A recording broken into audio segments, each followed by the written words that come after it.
खूबियों का चाचा पिता प्रभु में सदा आनंदित हो। हम एक दूसरे को कह सकते हैं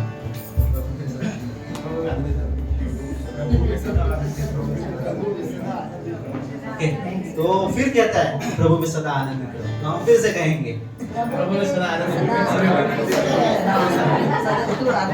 आइए आराधना गाने से पहले प्रार्थना करते हैं। धन्यवाद प्रभु यीशु मसीह, इस खूबसूरत और अद्भुत समय के प्रभु यीशु मसीह, पवित्र परमेश्वर है प्रभु, नाम की प्रभु यीशु मसीह, तूने हमें पूरा सप्ताह संभाले रखा प्रभु यीशु मसीह। इस जगह में प्रभु यीशु मसीह तेरी उपस्थिति है प्रभु यीशु मसीह, उस उपस्थिति को हम महसूस करते हैं प्रभु यीशु मसीह। हम जानते हैं कि प्रभु यीशु मसीह आज तो हम सभी के हृदय से बातें करेगा प्रभु यीशु मसीह। प्रभु यीशु मसीह तू हमें अकेला नहीं छोड़ता प्रभु यीशु मसीह, तू हमें कभी खाली मन नहीं छोड़ता प्रभु यीशु मसीह। धन्यवाद तेरे उन वचनों के लिए प्रभु यीशु मसीह, धन्यवाद तेरे उन बलिदानों के लिए प्रभु यीशु मसीह। इस समय प्रभु यीशु मसीह तेरी महिमा तेरी बढ़ाई, छोटी सी प्रार्थना तेरे नाम से आमीन। सब बताओ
तेरे द्वारा कई लोग ने उतार पाया सच में यीशु मसीह धन्यवाद देते प्रभु यीशु मसीह तेरे उस क्रूस के बलिदान के लिए।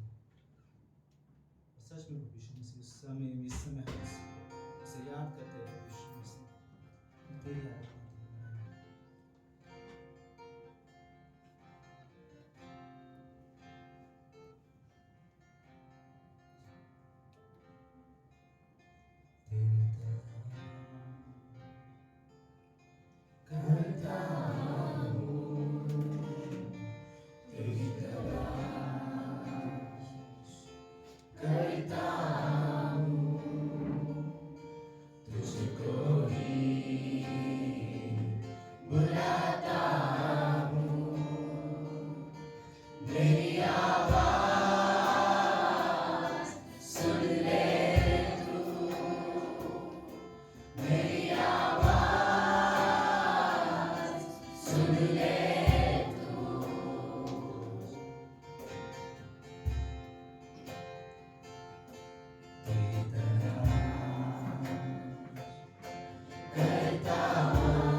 यीशु मसीह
सच है प्रभु यीशु मसीह, तूने हमारे जीवन को बदला प्रभु यीशु मसीह। सच में प्रभु यीशु मसीह, हम धन्यवाद देते प्रभु यीशु मसीह। प्रभु यीशु मसीह हमारे जीवन को प्रभु यीशु मसीह तू इस्तेमाल कर प्रभु यीशु मसीह। हमारे जीवन में तेरे काम आए प्रभु यीशु मसीह। प्रभु यीशु मसीह तेरा राज बढ़े प्रभु यीशु मसीह। प्रभु यीशु मसीह लोग जाने प्रभु यीशु मसीह उद्धार करता तू है प्रभु यीशु मसीह। धन्यवाद देते प्रभु यीशु मसीह। इस समय को तेरे हाथों में देते हैं। छोटी सी प्रार्थना तेरे नाम से।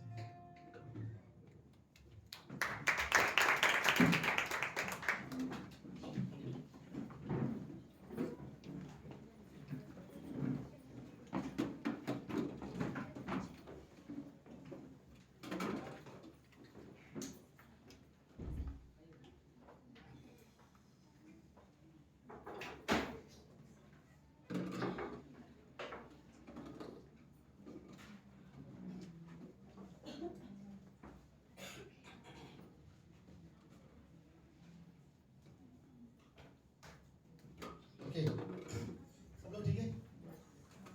पहली बात थैंक यू सो मच आप सभी के आने के लिए। मुझे लगता है हम सब हमारे पुराने लोग हैं, पूना जी का परिवार सेकेंड टाइम आ रहे हैं। Thank you so much. Okay, so announcement ये है, फ्राइडे को हमारा बाइबल स्टडी रहता है, राइट? तो अगर कोई भी और आना चाहते हो तो आ सकते हो।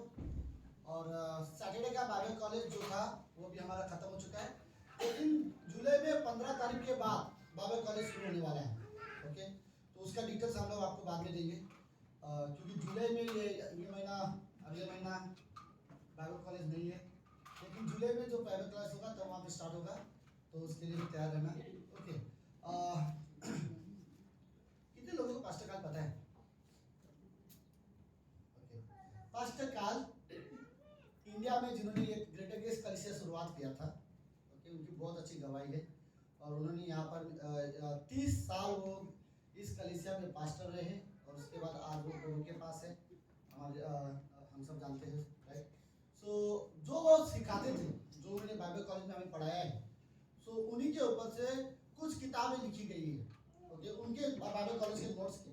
तो मैं उसमें से एक किताब ये है, ओके, कि बुनियादी मसीही सच्चाई।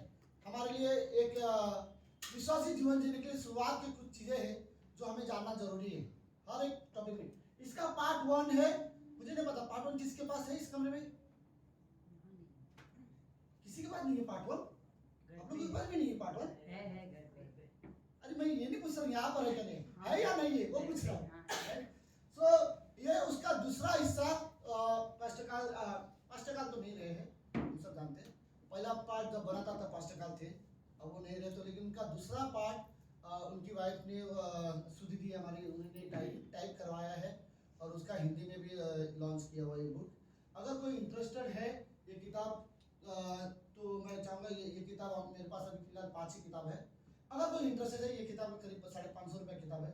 आई नो थोड़ा सा ये है, बट अगर आप बाइबल के अलावा, जैसे बोलते हैं ना, कुछ लोगों को आदत होती है, जैसे मुझे एक आदत है कि एक क्या बोलते हैं, एक छोटा लाइब्रेरी होना चाहिए, राइट, जिसमें क्रिश्चियन बुक हो जो हम पढ़े, राइट। सो बाहर से हम बहुत किताबें लेते हैं, बट ये किताब वो है, ये अपने कलीसिया का किताब है, पास्टर काल ने खुद लिखे हुए। ये क्लास मैंने पढ़ा है और मैंने ये क्लास सीखा भी है उनसे। ये बहुत अच्छी किताब है। अगर कोई इंटरेस्टेड है तो पीछे शशिकांत बैठा हुआ है, तो आप लोग उससे बोल सकते हो, ओके, इस किताब के बारे में अगर और जानकारी चाहिए तो। अभी फिलहाल मैंने मेन चर्च से खाली 5 किताब लेके आया हूँ, अगर कोई किसी को अगर जरूरत है तो आप बोल सकते हो, ठीक है। लेकिन बहुत अच्छी किताब है, इतना मैं कहना चाहूँगा इसको। ओके, मैंने एक्चुअली सोचा टाइम की कमी की वजह से मैं नहीं बता पा रहा हूँ, लेकिन इसमें कुछ चीज़ें हैं जो अगर मैं कोई बात नहीं करूँ, अगर हमें थोड़ा सा लेट हो भी जाएगा तो क्या फर्क पड़ता है, राइट। सो तो कुछ चीज़ें इस किताब में जो इसके बारे में लिखा है मैं आपको बता रहा हूँ, समझ गए? ओके, तो इसमें पहला चीज़ है अपना स्थानीय कलीसिया का महत्व क्या है। जिस कलीसिया में हम जाते हैं, जहाँ पर हमने उद्धार पाया है, जहाँ से हमने शुरुआत से है, उस कलीसिया का इंपॉर्टेंस के बारे में बात किया हुआ है। फिर दूसरा इसमें है बीज बोने के बारे में, कैसे हम बीज बो सकते हैं लोगों के जीवन में। आप याद है बीज बोने वाला का दृष्टांत? तो ये किताब में आप लिखा है पास्टर काल ने कि आप कैसे बीज बो सकते हो। एक समय था कि आप बीज थे, और एक समय है कि अभी आपको बीज बोना है दूसरे के हृदय में। फिर उसके बाद प्रार्थना के बारे में है, दो भाग इसका, एक अध्याय, दो अध्याय प्रार्थना के बारे में है। फिर इसमें लिखा है सेवकाई में हम कैसे अपना योगदान दे सकते हैं। तो हर एक व्यक्ति कैसे, मतलब खाली मिशनरी या पास्टर्स के लिए नहीं है, हर एक विश्वासी जो परमेश्वर पर विश्वास करता है, हम कैसे परमेश्वर की सेवका में हमारा योगदान दे सकते हैं, उसके बारे में है। फिर आत्मिक वरदान को हम कैसे पहचाने। बाइबल बोलती है कि हर एक इंसान के पास वरदान है। वरदान मतलब सबको समझ में आता है, गिफ्ट है सबके पास, टैलेंट है कुछ ना कुछ कि वो परमेश्वर के लिए कुछ कर सकता है। लेकिन वो आत्मिक वरदान आपके लिए कौन सा है, आपको कैसे पता चलेगा, तो इसके बारे में भी इस किताब में लिखा हुआ है। तो ऐसे बहुत सारे चंगाई के लिए कैसे सामर्थ के साथ प्रार्थना करना चाहिए। तो आप कैसे प्रार्थना करोगे कि आपको चंगाई मिल जानी चाहिए। तो प्रार्थना एक व्यक्ति को कैसे करना चाहिए उसके बारे में भी इस किताब में लिखा है। तो ये बहुत सारे हैं, मैं सारे नहीं पढ़ रहा हूँ, सो इतने सारे चीजें, अगर इंटरेस्टेड हो तो बोल देना, ठीक है। चलो लेट्स ऑफरिंग के बारे में, उसके बाद एक सॉन्ग होगा, ओके। मलाकी का 3रा अध्याय उसकी 10वीं पंक्ति हमेशा से हम पढ़ते हैं। इसमें लेखक बोलता है, सारे दशपान भंडार में ले आओ कि मेरे भवन में भोजन वस्तु रहे, और सेनाओं का यहोवा यूं कहता है कि ऐसा करके मुझे परखो कि मैं आकाश के झरोखे तुम्हारे लिए खोलकर तुम्हारे ऊपर अपरंपार आशीष की वर्षा करता हूँ या नहीं। ये पंक्ति ये बताना चाहते हैं कि आप परमेश्वर हमें बोलता है, ओके सब लोग हैं। ये पंक्ति हमें चैलेंज करती है। परमेश्वर बोलता है तुम मुझे परखो, जांचो, तुम्हें लगता है तुम 10वां हिस्सा दो, फिर बाद में देखो कि मैं तुम्हारे आकाश के झरोखे खोलकर अपरंपार आशीष की वर्षा करता हूँ या नहीं। जस्ट एग्जाम्पल कैसा होता है, हमारे कुछ खर्चे हो सकते हैं बहुत ज्यादा है, राइट, और हमारे पगार थोड़ा सा कम है, उसमें भी अगर हम परमेश्वर को देते हैं, फिर हम परमेश्वर को भरोसा करते हैं कि अरे मैंने जैसे ऊपर देखा, मैंने देखा यहाँ पे फैन नहीं है, तुरंत नजर क्या रही, तेरा पंखा किधर चला गया। ओके, सो तो यह पंक्ति ये बताती है, राइट, कि तुम अपना, ओके, मेरा एक अमाउंट है, फॉर एग्जांपल, मैं हमेशा ये एग्जांपल ऐसे देता हूँ, फॉर एग्जांपल मेरा खुद का खर्चा है 12,000 और मेरा पगार है 10,000, और परमेश्वर बोलता है 10वां हिस्सा प्रभु को दो। फिर हमारे लिए परमेश्वर बोलता है मेरे पे भरोसा रखो, राइट, और मुझ पर भरोसा रखो, मुझे परख के देखो। वो तुम 1,000 रुपये परमेश्वर के भवन के लिए दो, और फिर तुम्हारा 9,000 रुपये जो है वो कैसे 12,000 से भी ज्यादा बेहतर तरीके से काम करेगा, वो आप मुझे देखोगे। तो परमेश्वर बोलता है तुम अपनी जरूरतों के लिए मेरे पर भरोसा रखो, राइट, तो और तुम भरोसा करके तो हम जब परमेश्वर को देते हैं, उसके लिए एक चीज जरूरत है हमारे अंदर, वो भरोसा। अब इमेजिन कर सकते हो एक स्त्री जिसके पास खाने के लिए सिर्फ 2 सिक्के थे, उसने प्रभु को दे दिया, राइट, और एक स्त्री जिसके पास एक इतना सा आटा था जो रोटी बनाएगी, वो खाएगी और उसका बेटा खाएगा, और उसके बाद वर्ड इस्तेमाल करती है, इसके बाद तो हम मर जाएंगे, हमारे पास कुछ भी नहीं है। लेकिन परमेश्वर के दास ने बोला जा पहले मेरे लिए बना, राइट, और वो गई और उसने वो ला के दिया उसको, राइट, और फिर हम देखते हैं परमेश्वर ने उसको भूखा नहीं रखा, राइट, वरना अगर नहीं देते तो शायद वो एक रोटी खा लेती, उसके बाद का क्या, राइट, लेकिन परमेश्वर ने उसके लिए बंदोबस्त किया।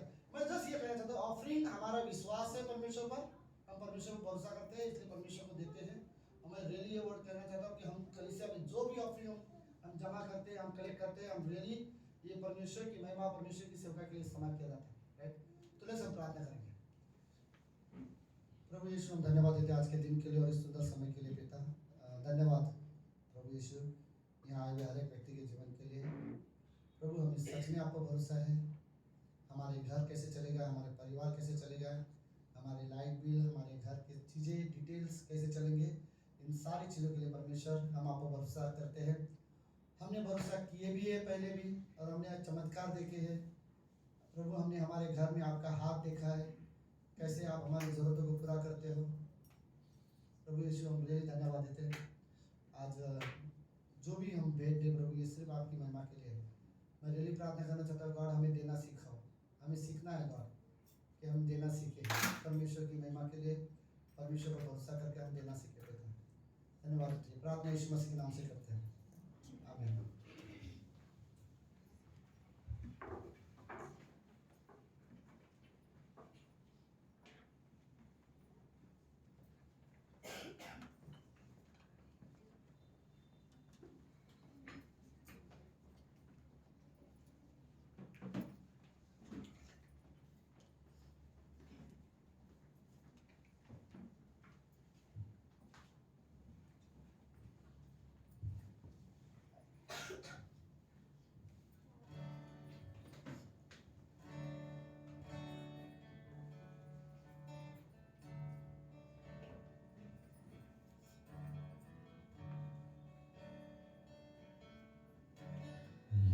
तेरे करीब आने से जिंदगी मेरी बदल गई। यीशु तेरे छूने से जिंदगी मेरी संवर गई। यीशु तेरे करीब आने से जिंदगी मेरी बदल गई। यीशु तेरे छूने से जिंदगी मेरी संवर गई। तूने मुझे बचाया, तूने मुझे सहलाया,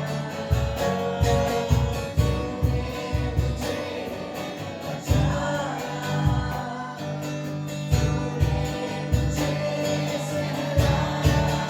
मैं धन्यवाद करता रहूँगा, यीशु धन्यवाद करता रहूँगा।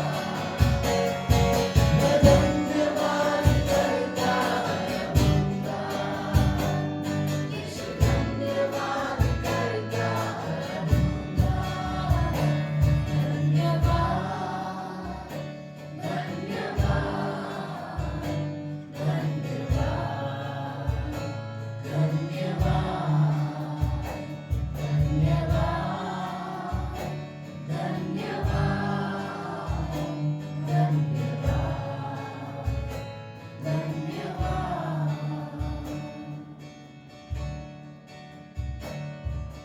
मैं जो पापों में डूबा हुआ था और जो तुझसे दूर हुआ था, मैं जो पापों में डूबा हुआ था और जो तुझसे दूर हुआ था, तूने मुझे छुड़ाया,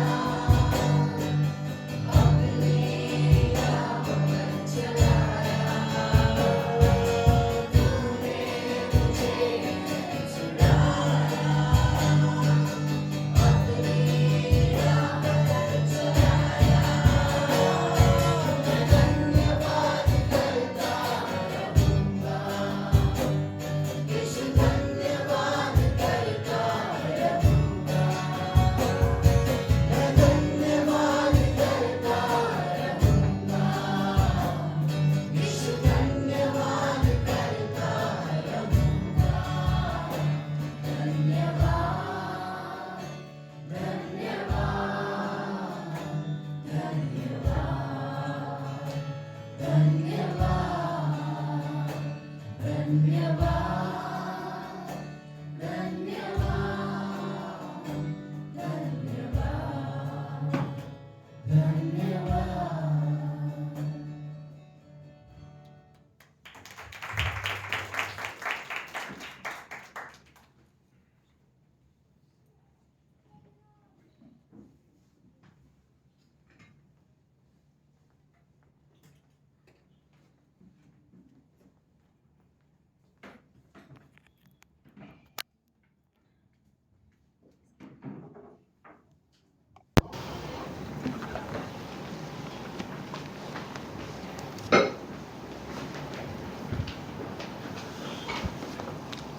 हालेलुया। संदीप भाई का डायलॉग था, हालेलुया तो बोलना जरूरी था। आप लोग सब ठीक है? ये पास्टर का सिग्नेचर डायलॉग है, तो मैं बोलना था। आप लोग सब ठीक है? पास्टर जब भी आते क्या बोलते हैं? आप लोग सब ठीक हो? क्या पूछना ज़रूरी है। ओके, तो आज हम बात करेंगे कि परमेश्वर की इच्छा में हमें कैसे जीना है, या परमेश्वर की इच्छा में हमें जीना है या नहीं है, या परमेश्वर की इच्छा में जीना क्यों ज़रूरी है। तो इस टॉपिक के बारे में बात करेंगे कि क्या परमेश्वर की इच्छा में जीना ज़रूरी है या नहीं, ज़रूरी है तो कैसे जी सकते हैं। ठीक है, तो पहली बात तो आप लोग से एक सवाल करना चाहता हूँ कि आप लोग जो आए यहाँ पर, किसी ने ज़बरदस्ती खींच के लाए कि अपनी इच्छा से आए? क्या बात कर रहे हो? हाँ, देखो दीपक को परमेश्वर की प्रेम ने लाया, तो आप लोग बोल रहे अपनी इच्छा से, क्या बात करते हो, समझ में नहीं आता। तो अपनी इच्छा से लाए कि किसी ने ज़बरदस्ती लाया है? पता ही नहीं, आना था आ गए। मम्मी पापा ने बोला चलो यार चर्च में जाते हैं, क्या टाइम पास करेंगे घर पे, या फिर पवित्र आत्मा ही नहीं बोला अरे बस करो यार घर पे कितना टाइम पास करोगे, मंडे टू सैटरडे तो करते ही है, संडे को चलो चर्च में चलते हैं। ऐसा है? हम अपनी इच्छा से आए परमेश्वर की महिमा करने के लिए, परमेश्वर की आराधना करने के लिए। हमें तो मैं 3 वचन पढ़ता हूँ, 3 वचन पढ़ने के बाद हम प्रार्थना करके वचन की तरफ जाएंगे। पहला है मैथ्यू 7:21, मतलब 7:21 का, मत्ती का 7वां अध्याय 21वां वचन। जो मुझसे हे प्रभु कहता है, उनमें से हर एक स्वर्ग के राज्य में प्रवेश न करेगा, परंतु वही जो मेरे स्वर्गीय पिता की इच्छा पर चलता है प्रवेश करेगा। उसके बाद एक मैथ्यू 5:13 पढ़ते हैं।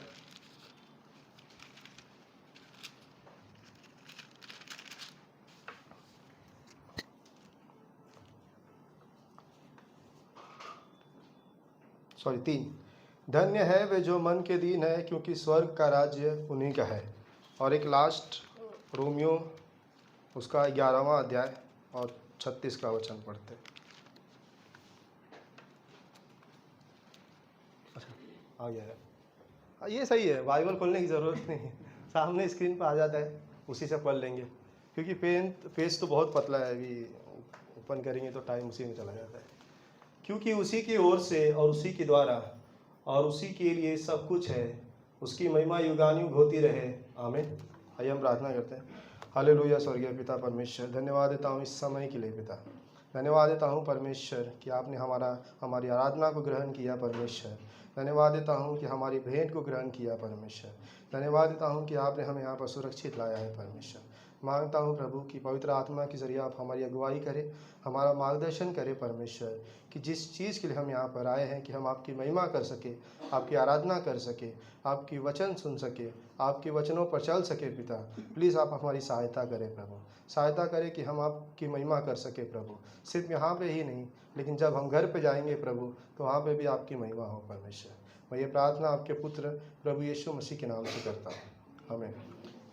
एक इंसान के लाइफ में एक, चाहे वो स्पिरिचुअली हो, आत्मिक हो या फिर शारीरिक हो, उसके जीवन में एक चीज़ बहुत इम्पोर्टेंट है कि वो उसकी इच्छा जो है वो कैसे जीवन बिताता है, ये उसके ऊपर डिपेंड करता है। तो उसके जीवन में सबसे इम्पोर्टेंट पार्ट जो है, शरीर नहीं है, आत्मा नहीं है, लेकिन वो है उसकी इच्छा, जो परमेश्वर ने उसे दी है, और जिसको हम फ्री विल बोलते हैं, राइट। परमेश्वर ने हर एक को स्वतंत्र इच्छा दिया। जब परमेश्वर ने आदम को बनाया, आदम को भी परमेश्वर ने एक फ्री विल दिया, स्वतंत्र इच्छा दिया कि जो वो करना चाहता है कर सकता है। परमेश्वर ने किसी को भी रोबोट नहीं बनाया, राइट। एक रोबोट और एक इंसान में क्या डिफरेंट है कि इंसान वो अपनी मर्जी से कुछ भी कर सकता है, रोबोट नहीं कर सकता। रोबोट को हम जो बोलेंगे वो वही करेगा, राइट।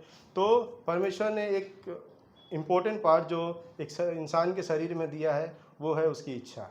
और सिर्फ इंसानों को नहीं, उसने सबको, जिसको भी उसने बनाया है, सबको अपनी इच्छा के अनुसार उनको एक इच्छा दिया है कि आप जो भी करना चाहते हो कर सकते हो। वो हमारा चुनाव होता है कि हम परमेश्वर की आराधना चुने या शैतान के पीछे चले। वो हमारा चुनाव होता है कि हम परमेश्वर के लिए जिए या शैतान के लिए जिए। वो हमारा चुनाव होता है कि हम हमारा उद्धार कर सके या फिर हम नरक में जाए। स्वर्ग जाना और नरक जाना हमारी इच्छा के ऊपर ही डिपेंड करता है कि हम परमेश्वर को एक्सेप्ट करते हैं कि नहीं, परमेश्वर के ऊपर विश्वास करते हैं कि नहीं। ये हमारी इच्छा के ऊपर डिपेंड करता है। परमेश्वर चाहे तो सबका उद्धार कर सकता है, परमेश्वर सबसे प्यार करता है। कोई भी व्यक्ति नहीं है, चाहे वो अनबिलीवर हो चाहे वो बिलीवर हो, परमेश्वर सबसे प्यार करता है। लेकिन वो हमारा चुनाव होता है कि हम उसके पीछे चलते हैं। तो ये इच्छा जो है ना, स्वतंत्र इच्छा जो परमेश्वर ने हमें दी है ना, वो बहुत इंपॉर्टेंट है। एक एग्जाम्पल के तौर पे हम देखते हैं यीशु मसीह को। जब यीशु मसीह इस धरती पर आए, उन्होंने कोई भी ऐसा काम नहीं किया है जो उनको लगा करना चाहिए था, जो उनको लगा कि मुझे ये अच्छा लग रहा है, मैं करूँ क्या। या फिर उन्होंने ऐसा कोई चमत्कार नहीं किया कि अरे यार ये मुझे लग रहा है कि मुझे चमत्कार करना चाहिए। वो हमारे उद्धार के लिए पहली बात तो 4000 साल स्वर्ग में इंतज़ार किए कि अब मैं जाऊंगा इनका उद्धार करूंगा, अब मैं जाऊंगा उनका उद्धार करूंगा, अब मैं जाऊंगा इनका उद्धार करूंगा। क्यों? क्योंकि वो हमसे बहुत प्यार करता है। वो हम पता है स्टार्ट टू एंड हम गुलामी में जीते आ रहे हैं, राइट। जब आदम ने पाप किया, आदम के बाद मोजेस के पहले हम गुलामी में चले गए, तो मोजेस हमें परमेश्वर ने मोजेस के जरिए हमें छुड़ाया। उसके बाद हम फिर गुलामी में चले गए, परमेश्वर ने उनको जरिए छुड़ाया। उसके बाद फिर हम रोमन्स के गुलाम हो गए, परमेश्वर हमें अभी तो वही रखा है और उसने हमें एक उद्धारकर्ता भेजा जो यीशु मसीह है। हम स्टार्ट टू एंड हम सेवियर का इंतजार करते रहे, कोई तो आएगा जो हमें इस गुलामी से बचाएगा, कोई तो आएगा जो हमें उद्धार देगा। यीशु मसीह हमारा 4000 साल तक इंतजार किए, फिर भी उन्होंने अपनी इच्छा के अनुसार इस धरती पर नहीं आए। उसके बाद परमेश्वर ने उनको भेजा क्योंकि परमेश्वर की इच्छा थी कि हम इस धरती पे आए। उसके बाद यीशु मसीह आने के बाद भी वो चाहे तो 15 साल 16 साल में या फिर 18 साल में सेवकाई कर सकते थे, राइट। परमेश्वर उनको नॉलेज बहुत था यीशु मसीह को, तभी भी चमत्कार कर सकते थे क्योंकि परमेश्वर थे। याद रहे, हमारा वहम होता है कि परमेश्वर जब तक यीशु मसीह परमेश्वर नहीं थे क्योंकि वो बच्चे थे, यीशु मसीह नॉर्मल इंसान भी थे ना, जब वो पैदा भी हुए तभी भी वो परमेश्वर ही थे, मरे तो भी परमेश्वर ही थे। ऐसा हमें कभी कभी सिखाया जाता है कि यीशु मसीह इंसान ही थे, बस इंसान थे, इंसान के साथ परमेश्वर भी थे। उन्होंने हमारे जैसा ही काम किया, जैसे हम पैदा होते हैं, बढ़ते हैं और लाइफ जीते, यीशु मसीह भी वैसा ही जिए, लेकिन वो परमेश्वर तभी भी थे, ठीक है। तो वो परमेश्वर थे, वो चाहे तो 18 साल में भी अपनी सेवकाई कर सकते थे, राइट। वो चमत्कार कर सकते थे 19 साल में, 20 साल में, लेकिन उन्होंने फिर भी 30 साल तक इंतज़ार किया क्योंकि वो बोलते कि मेरा टाइम नहीं है अभी। और वो टाइम तभी नहीं था क्योंकि परमेश्वर ने उनको बोला नहीं था। तो जो भी आप वचन जॉन, स्पेशली आप यूहन्ना पढ़ोगे ना, तो उसमें हर जगह यही लिखा है कि मैं अपने पिता की इच्छा पूरी करने आया हूँ, मेरा भोजन यही है कि मैं अपने भेजने वाले की इच्छा पूरी करूँ। मैं जो भी बोलता हूँ अपनी इच्छा से नहीं, परमेश्वर की इच्छा से बोलता हूँ। मतलब यीशु मसीह परमेश्वर होकर वो जो भी उन्होंने इस धरती पे किया वो सब किसकी इच्छा के अनुसार किया? पिता की इच्छा के अनुसार। क्योंकि हम अगर अपनी इच्छा के अनुसार चलेंगे ना तो हम वही काम करेंगे जो हमको अच्छा लगता है, क्योंकि परमेश्वर ने हमें वही करने के लिए दिया है, राइट, कि जो करना है आप लोग करो। हम अपना बुरा थोड़े ना चाहेंगे, हम वही करेंगे जो हमें अच्छा लगता है कि मैं ये करना चाहता हूँ, मैं वो करना चाहता हूँ, मैं ये करना चाहता हूँ। लेकिन उसमें क्या परमेश्वर की इच्छा है क्या, वो जानना ज़रूरी है। याद रखना, हर एक अच्छा काम परमेश्वर की इच्छा नहीं होती। परमेश्वर ने मुझे बोला है कि जाके बोरीवली में प्रचार कर, पर मुझे अच्छा लगता है अंधेरी में ही करना, तो परमेश्वर की इच्छा थोड़ी ना हो। हाँ, काम अच्छा ही है। क्या वचन प्रचार करना गलत काम है? नहीं। क्या चंगाई देना गलत काम है? क्या प्रार्थना करना गलत काम है? नहीं। पर परमेश्वर की एक इच्छा है कि मैं यहाँ पे जाके प्रचार करूँ, लेकिन मुझे अच्छा लग रहा है कि मैं अंधेरी में जाऊँ। क्यों बोरीवली का टिकट निकालूँ, बोरीवली में जाऊँ, फोकट में पैसा खर्चा करूँ? ऐसा नहीं होता है।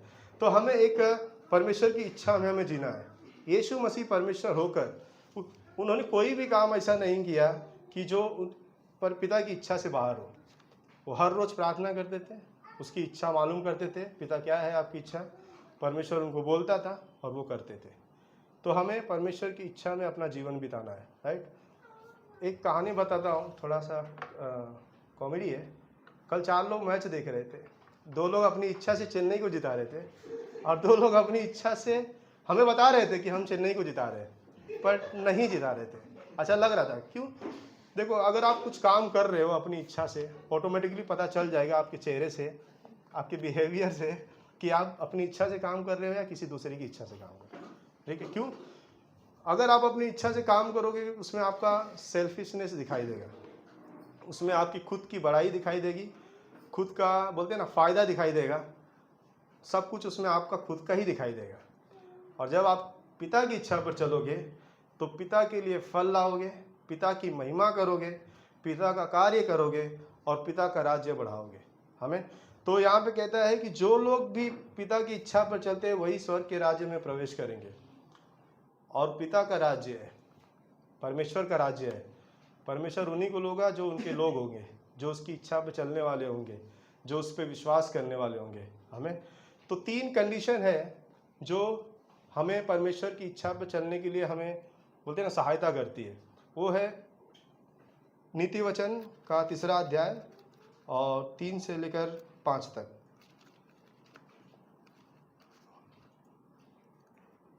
सविता ओपन हो गया क्या? 3 चौथा ओपन करो ना। 5 ओके। तू अपनी समझ का सहारा नहीं लेना। पहला पॉइंट है कि हम जब चाहते हैं कि हम परमेश्वर की इच्छा में अपना जीवन बिताएं, तो पहली बात जो हमारा खुद के ऊपर भरोसा है ना, प्लीज़ वो हटा दो। क्योंकि हम अपनी ताकत से तो कुछ भी नहीं कर सकते। हम अपनी ताकत से अपनी ऑफिस की 1 महीने की सैलरी नहीं बढ़ा सकते, तो हम क्या परमेश्वर के राज्य बढ़ाएंगे, राइट? तो पहली बात तो हमें हमारा जो खुद के ऊपर भरोसा है ना, वो पहली बात हटा दो। क्योंकि हमारा एक लौता भरोसा सिर्फ और सिर्फ परमेश्वर के ऊपर होना चाहिए। क्योंकि वही है जो मुझे हर मुसीबत से बचा सकता है, वही है जो मुझे बड़े बड़े काम करने के लिए प्रेरित कर सकता है, वही है जो मेरी हर तकलीफ को दूर कर सकता है। क्योंकि वो हमारा परमेश्वर है, उसने इस पूरी दुनिया को बनाया है। तो हम क्यों अपने ऊपर भरोसा, मेरे पास अगर पैसा नहीं तो क्या मैं बोरीवली जा सकता हूँ? वो बस वाला भी लात मार के चलना यार निकल, पैसा दे मुझे। ट्रेन वाला भी बोलेगा भाई तू पैसा दे मुझे। मेरे ऑफिस में एक लड़का है, बाहर रोज पकड़ा जाता है, बोलता है यार पकड़ा गया। वो बोला पैसा निकाल, टिकट भर तो आएगा ना, यहाँ पे हमेशा लेट हो जाता है। तो हम अपनी ताकत पे कुछ भी नहीं कर सकते। पता है कभी कभी होता है कि एक इंसान अगर चेयर पे बैठा है और गिर जाए तो मर जाता है, और एक इंसान अगर 6 माले बिल्डिंग से भी गिरे तो भी जिंदा बचता है। क्योंकि उसके ऊपर लाइफ नहीं है, उसके भरोसे के ऊपर लाइफ नहीं है। अगर उसके ऊपर ही होता ना, परमेश्वर की ज़रूरत ही नहीं होती थी हमें, क्योंकि हम खुद अपनी लाइफ बना सकते, राइट? तो पहली बात हमारा जो खुद के ऊपर भरोसा है कि मैं कर सकता हूँ, नहीं कर सकता हूँ। परमेश्वर के अनुग्रह रहा तो मैं कर सकता हूँ, परमेश्वर की दया रही तो मैं कर सकता हूँ, परमेश्वर का सामर्थ्य रहा तो मैं कर सकता हूँ, परमेश्वर का प्यार रहा तो मैं कर सकता हूँ। हम कभी कभी अपने भरोसे पे बोलते हैं मैं 70 ईयर्स जीऊँगा, 80 साल जीऊँगा मैं। अरे परमेश्वर की इच्छा ही नहीं तो कहाँ से जियोगे तुम? हमारा कोई बीमार भी पड़ जाता है तो हम उसके लिए प्रार्थना करते हैं, वो स्त्री 90 साल की है, परमेश्वर इसे जिला दो, परमेश्वर इसे चंगा करता है। अरे परमेश्वर की इच्छा ही कि उसके पास जाए, तो हम परमेश्वर के खिलाफ ही जा रहे हैं। एक बोलते ना, अच्छी बात है प्रार्थना करना, लेकिन एक मैच्योर बिलीवर की तरह हमें सोचना चाहिए कि परमेश्वर की इच्छा के अनुसार ही हो उसके लाइफ में। परमेश्वर अगर चाहता है कि उसको अपने पास बुला ले तो ठीक है, अगर परमेश्वर चाहता है कि वो जिंदा रहे तो परमेश्वर खुद करेगा ही करेगा हमें। सेकेंड है वरन संपूर्ण मन से यहोवा पर भरोसा रखना। सेकेंड फेथ, हमारा विश्वास परमेश्वर के ऊपर ही रहना चाहिए। अगर मेरा विश्वास नहीं है परमेश्वर के ऊपर तो समझ लो किसी और के ऊपर है। क्योंकि 2 ही लोग हैं इस दुनिया में, इनफैक्ट 3 लोग हैं, एक है परमेश्वर, एक शैतान, एक हम है। तो अगर मेरा परमेश्वर पे भरोसा नहीं है, परमेश्वर के ऊपर विश्वास नहीं है, तो दोनों में से किसी के ऊपर ही होगा, राइट? तो हमारा विश्वास परमेश्वर के ऊपर रहना चाहिए। मैं सुबह उठ रहा हूँ, परमेश्वर में जीवित रहूँगा क्योंकि मैं आपके ऊपर विश्वास करता हूँ। परमेश्वर मेरा सब कुछ काम अच्छे से होगा क्योंकि मैं आपके ऊपर विश्वास करता हूँ। परमेश्वर मैं प्रचार करने जा रहा हूँ, मैं आपके ऊपर विश्वास करता हूँ कि आप उद्धार दिलाओगे लोगों का। तो हमारा विश्वास परमेश्वर के ऊपर होना चाहिए। और विश्वास का मतलब ये नहीं होता है कॉन्फिडेंस। विश्वास का मतलब ये होता है कि जो आपने कॉन्फिडेंस उसके ऊपर रखा है ना, वो उसको कार्य में भी लाओ। ये होता है विश्वास का मतलब। हम कभी कभी कॉन्फिडेंस दिखाते हैं बस, राइट, कि परमेश्वर कर लेगा, मुझे विश्वास है, परमेश्वर कर लेगा, मुझे विश्वास है। सपोज जैसे याकूब में एक उदाहरण भी दिया है कि एक कोई भिखारी आता है आपके पास और बोलता है रोटी दे, रोटी दे। अब बोलते हैं विश्वास कर, परमेश्वर तुझे देगा। लेकिन विश्वास करेगा तो ठीक है, लेकिन आप चपाती दोगे, जो रोटी दोगे आप ही दोगे ना, परमेश्वर थोड़े ना आसमान से टपकाएगा। तो वो चीज़ है कि हमारा जो हम कॉन्फिडेंस रखे हैं ना परमेश्वर के ऊपर, वो हमें हमारे कार्यों में भी दिखना चाहिए, उसको बोलते हैं विश्वास। तीसरा पॉइंट 6 ओपन करना, उसी को स्मरण करके सब काम करना, वह तेरे लिए सीधा मार्ग निकालेगा। तीसरा है हमारा ओबीडियंस, मतलब आज्ञाकारी होना चाहिए हमारे मरने तक, कि जो भी परमेश्वर हमें बोलता है मुझे वो करना है, चाहे वो मेरे हानि की हो, चाहे वो मेरे लाभ की हो। परमेश्वर किसी की बुराई सोच सकता है यहाँ पर? किसी की भी नहीं।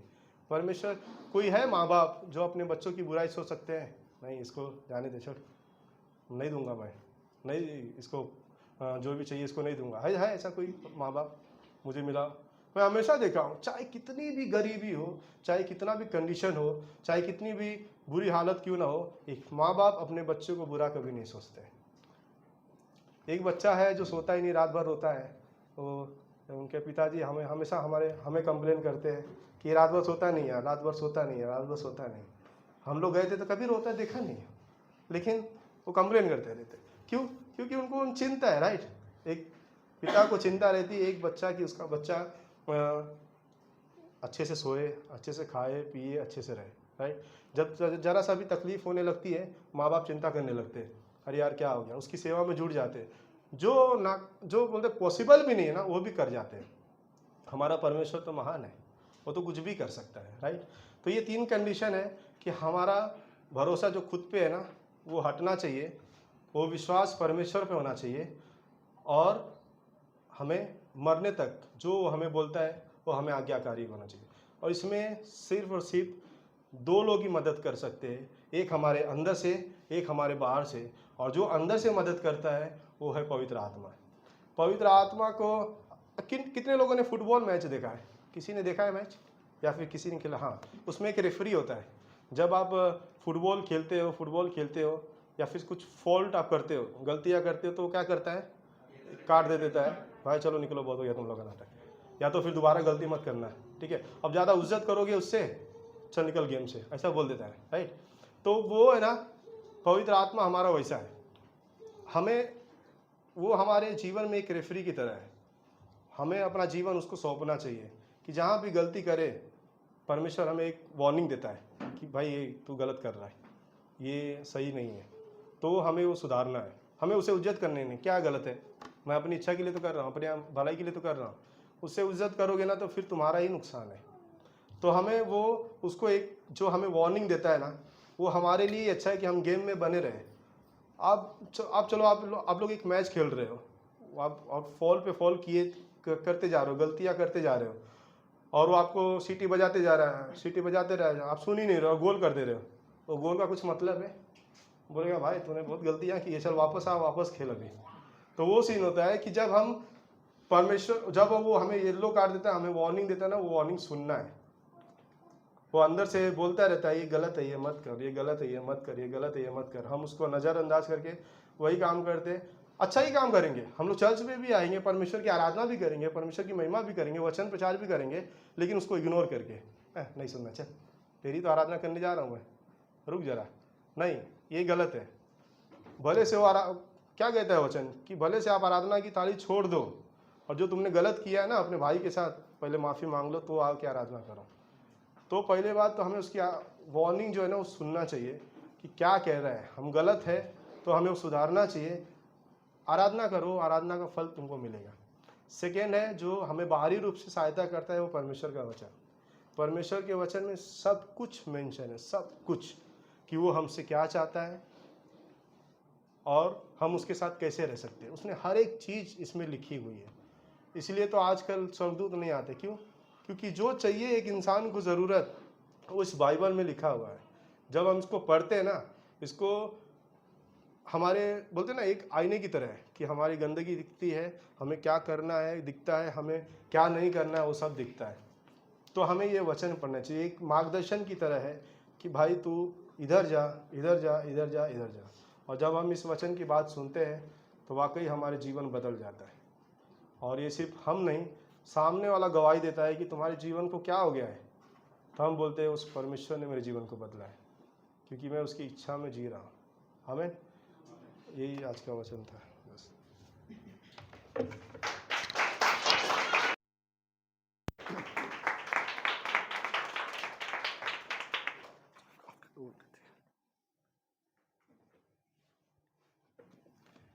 ओके, हम खड़े होते हैं अपनी जगह पे।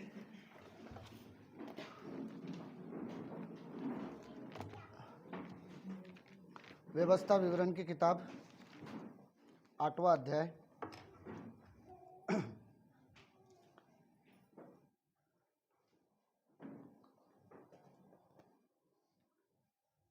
आप सब लोग ठीक है? अच्छा, मैंने वही वर्ड बोला?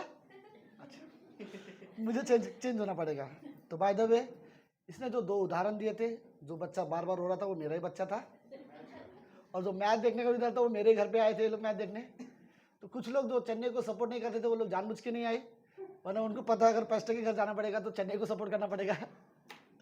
नहीं, जस्ट टाइम पास के लिए हम लोग थे। तो अगली बार वो रोएगा स्मरण तो मैं इसी के पास भेजूंगा। ओके लेकिन संदेश अच्छा था। परमेश्वर की इच्छा, राइट। सो आपको विश्वासी को ज़रूरत है। अगर मुझे परमेश्वर की इच्छा में जीना है तो मुझे पहले समझना पड़ेगा परमेश्वर की इच्छा क्या है मेरे लाइफ के लिए, राइट। और हमें पता करना पड़ेगा। तो ओके, कुछ पंक्ति पढ़ते हैं। मेरे पास बहुत कम समय आज, क्योंकि हमने सर्विस लेट शुरू किए थे। व्यवस्था विवरण उसका 8वां अध्याय उसकी 4थी पंक्ति। ओके, तो सब लोग है? चलो अच्छा है। ओके, इन 40 वर्षों में तेरे वस्त्र पुराने न हुए और तेरे तन से भी नहीं गिरे और ना तेरे पांव फूले। ओके, अगली पंक्ति। फिर अपने मन में यह तो विचार कर कि जैसा कोई अपने बेटे को ताड़ना देता है वैसा ही तेरा परमेश्वर यहोवा तुझको भी ताड़ना देता है, राइट। 40 साल तक, ओके, कपड़े खराब नहीं हुए, फटे नहीं, बदन से गिरे भी नहीं। 40 साल उन लोगों को कपड़े बदलने की जरूरत नहीं थी, राइट। 40 साल वो लोग वैसे ही रहे, वो भी फ्रेश कपड़े, ओके। इसलिए अपने परमेश्वर यहोवा की आज्ञाओं का पालन करते हुए उसके मार्गों पर चलना और उसका भय मानते रहना, राइट। ओके, और एक पंक्ति है 13वां अध्याय की व्यवस्था विवरण की, राइट, 4थी पंक्ति। Very good. तुम अपने परमेश्वर यहोवा के पीछे चलना और उसका भय मानना और उसकी आज्ञाओं पर चलना और उसका वचन मानना और उसकी सेवा करना और उसी से लिपटे रहना। पता है वर्ड बड़ा अच्छा लगता है, उसी के साथ क्या करते रहना? लिपटे रहना। ओके, बट जिस वर्ड पर मुझे आज शेयर करनी है आप लोगों के साथ वो ये है, उसका भय मानना, राइट। हमें जरूरत है कि हम परमेश्वर का भय माने। प्रार्थना करते हैं। प्रभु यीशु, हम धन्यवाद देते हैं आज के दिन के लिए और इस सुंदर समय के लिए। हम रियली प्रभु आज की शाम हम कैसे आपका भय माने इसके बारे में हम सीखना चाहते हैं।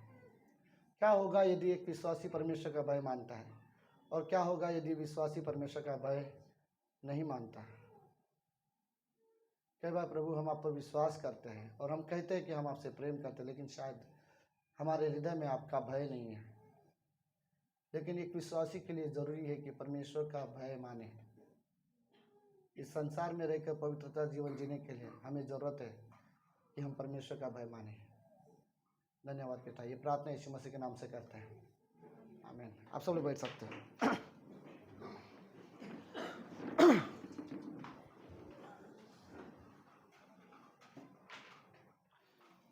ओके, वो बेचारे का खेल नहीं है, खेले। ओके, रेडी सब लोग? ओके, अब मैं रियली कहना चाहता हूँ, सुनो। अगर आज कुछ चीज़ें अगर मैं थोड़ा स्ट्रांग भी बोल दूँ तो इसका मतलब ये नहीं कि मैं आप लोग से नफरत करता हूँ, ओके। मैं आप लोगों से सच में प्रेम करता हूँ। मैं अपनी कलीसिया से बहुत प्यार करता हूँ, सच में। यहाँ आए हुए हर एक लोग मेरे लिए सच में बहुत ब्लेसिंग है, बहुत आशीष है। लेकिन कभी कभी हम सब ये संदेश पास्टर कभी भी प्रीच करता है तो ये लोगों के लिए नहीं होता। हाँ, लोगों के लिए है, लेकिन सिर्फ लोगों के लिए नहीं होता, ये पास्टर्स के लिए भी है, ये मेरे लिए भी है। जब परमेश्वर मुझसे कोई चीज़ें बात करता है तो वो पहले मेरे लिए होता है, फिर वही चीज़ें मैं लोगों के पास लेके आने की कोशिश करता हूँ। तो यह हफ्ता में मैंने सच में परमेश्वर के भय के बारे में बहुत सोचा और बहुत सारी चीज़ें लिखी है। तो इस दुनिया में कई सारे लोग कहना पसंद करते हैं कि मुझे किसी का डरता नहीं, मैं किसी का भय नहीं मानता, लेकिन यह सच नहीं है। हर एक इंसान ने अपने जीवन में भय का सामना किया है।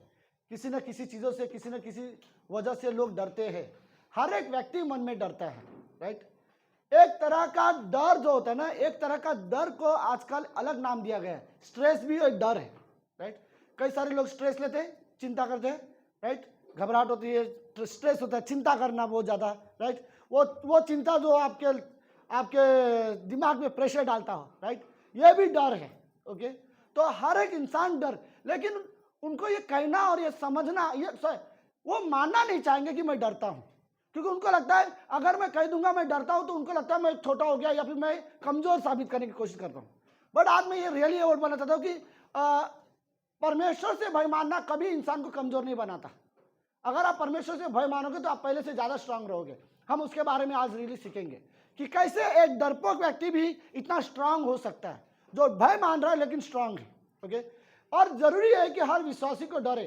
हम इस संसार में हजार चीजों से डरते, लेकिन एक्चुअली में जिससे एक विश्वासी को डरना चाहिए उस पर ही हम नहीं डर पाते, उससे नहीं डरते, बाकी सारे लोगों से डरते हैं। कई सारी चीजों से, किन किन चीजों से इंसान लोग डरते हैं? ओके, अंधेरे से कोई डरता है यहाँ? हाँ, हो गया, लोग बोलने के लिए तैयार नहीं है, राइट? आरती का नाम ले रहे हो आप? ईशान, अच्छा वो चुपचाप हंस रहा है। ओके सुनो, कोई ओके, मैं कोशिश कर रही हूँ माइक थोड़ा नजदीक रखूँ ताकि चिल्लानी ना पड़े आवाज कैसे। ओके, कोई हाँ, कोई अंधेरे से डरता है, कोई कई सारी चीज़ों से डरता है, राइट? कोई हाँ, कोई ऊंचाई से डरता है, कोई गहराई से डरता है, गहराई देख के डर लगता है। हाँ, कोई पानी से डरता है, जिसको तैरने नहीं आता हो तो डेफिनेटली पानी से डरता है, राइट? और क्या चीज़ों से डरता है? कोई छिपकली जानवरों से डरते हैं, या तो बहुत सारे डर निकले। आज ही बोलना चाहिए कि नहीं पता नहीं, आज ही किचन से एक चूहा ऊपर से नीचे टुक उड़ी मार सीधा मेरी मम्मी के बदन पे। ओके, और मेरी मम्मी से ज्यादा मेरी वाइफ चिल्ला रही थी वहां से। ओके, सो आता है चूहे के बच्चे। सो ओके, बट एक डर है और वो चिल्लाना साबित करता कि ये डरे, राइट? और किन चीजों से डरते हैं? कुछ लड़कियां कॉकरोच, ये ऐसा क्यों बोलते हैं? हर लड़कियां कॉकरोच से डरते हैं, कुछ है? अच्छा आधे मेरी भाभी भी डरती है कॉकरोच से। ओके, हाँ, कोई कुत्ते से। आजकल पता नहीं, आजकल पिछले 3 दिनों से सानिध्य स्मरण डरने लग गया। इससे पहले उसको डर क्या था उतना पता नहीं था, बच्चा था ना। तो जैसे वो दरवाजे पे आता है ना, घुटने पे आता है, घुटने पे आता है दरवाजा, जैसे डॉग ही दिखता है वो दौड़ते हुए घर के अंदर आता है। तो और उसको वापस जाना उधर ही है, वापस आता है। वो भी एक फनी डर है। हम लोग, मेरे लिए अच्छा था, मैं जानबूझ के उठा के उसको वापस वहां रखते आता हूँ, फिर वो भागते हुए मेरे पास आता है। और कैसे? एग्जाम का डर है, राइट? रिजल्ट का डर है, राइट? करियर का डर है, राइट? इंटरव्यू का डर है। कोई आपको बोलेगा, होता ना इंटरव्यू के सामने बैठे रहेंगे, लेकिन जैसे नंबर नजदीक आएगा वैसे अंदर रिजल्ट का भी ऐसे होता है, राइट? और किस चीज़ का डर है, राइट? हाँ, करियर का डर है लोगों को, अपने भविष्य का डर है, बीमारी का भी लोगों को डर रहता है। बीमारी में ऑपरेशन में जाने से पहले एक डर होता है। मेरी मम्मी का जब ऑपरेशन हो रहा था हार्ट का, एंजियोग्राफी कर रहे थे तभी, और मैं वहाँ पे बाकी सारी लेडियों को संभालने, हौसला देने की कोशिश कर रहा था। तो उन्हें एक लेडी को देखा अंदर से बहुत हंस रही है, बोला सिर्फ आप हो जो बिल्कुल नहीं डरे हो। राइट? एक लेडी थी, पता नहीं कौन थी, वो बोलती है अंदर से बहुत डरी हूँ मैं भी। राइट? वो तो हंस के कोशिश कर रही हूँ कि भूलूँ उसको, राइट? बट ऑफकोर्स चीज़ें जाने से पहले एक भयानक डर रहता है, राइट? अगर ऑपरेशन थिएटर में जाने से पहले हमें डेफिनेटली डर रहेगा, क्योंकि हार्ट अटैक वाले पेशेंट्स होते थे सारे के सारे। वो एक डर था, मृत्यु का डर लोगों को है। ओके, और कुछ डर है जिसके बारे में मैं रियली बात करना चाहता हूँ। कुछ लोग भूतों से डरते हैं, दूसरे आत्मा से भी डरते हैं, राइट? पता है भूतों से कौन कौन डरता है? चलो, वेरी गुड। ओके, सबको पता है ये भूत होते कौन है? हाँ, आधे से ज्यादा लोगों को लगता है जो मर जाते हैं वही भूत बनते हैं, बट ऐसा बिल्कुल नहीं है, राइट? तो वो जो मरते हैं वो भूत नहीं बनते। बाय द वे, दुष्ट आत्माएं होते हैं जो लोग। ओके, लेट्स सी, लोग शैतान से भी डरते हैं, कई सारी चीज़ों से लोगों से डरते हैं, बट ये नेचुरल है, हर एक इंसान चीज़ों से डरते हैं, राइट? लोग कई सारे लोग कुछ लोग रिश्ते खोने से डरते हैं, राइट? कि हम किसी को खो ना दें। कुछ लोग पता है क्या डरते हैं? ये मेरे बारे में किसी को बताना दे, राइट? वो एक डर रहता है। अगर मेरे बारे में कोई कुछ जानता है तो मुझे उससे डर लगता है, मैं उससे प्यार से बात करूंगा हमेशा। कभी गुस्से में झगड़ा हो गया तो वो मेरे बारे में बता देगा, राइट? ये सारी डर, ये कई प्रकार के डर है। ओके, लेट्स सुनो। लेकिन कुछ डर ऐसे विश्वासी को रियली सीखना चाहिए कि ये सारी चीज़ों से अगर डरेगा तो इससे कुछ नहीं होने वाला है, राइट? लेकिन हमें सबसे ज़्यादा ज़रूरी है कि हम परमेश्वर का भय मानना सीखें। हमें विश्वासी को रियली ज़रूरत है कि हम परमेश्वर का, अगर आपको पवित्रता में जीवन जीना है ना, तो आपको ज़रूरत है कि आप परमेश्वर का भय माने। कोई भी व्यक्ति, मैं आपको रियली बोलना चाहता हूँ, कोई भी इंसान इस धरती पर अगर वो बुराई में जीवन जीता है, पाप में जीवन जीता है, तो उसको जरूरत है परमेश्वर का डर माने, भय माने। कोई भी इंसान दूसरों की बुराई करता है या दूसरों की निंदा करता है, दूसरों से नफरत करता है या उसे क्षमा नहीं करता है, तो उसे जरूरत है खुद को कि वो परमेश्वर का भय माने। कोई भी इंसान अगर बाइबल नहीं पढ़ रहा है या परमेश्वर की आराधना नहीं कर रहा है या परमेश्वर पे एंजॉय नहीं कर रहा है, लेकिन संसार में जीवन जी रहा है या परमेश्वर से दूर जीवन जी रहा है, तो उस इंसान की सबसे बड़ी जरूरत यह है कि वो परमेश्वर का भय माने।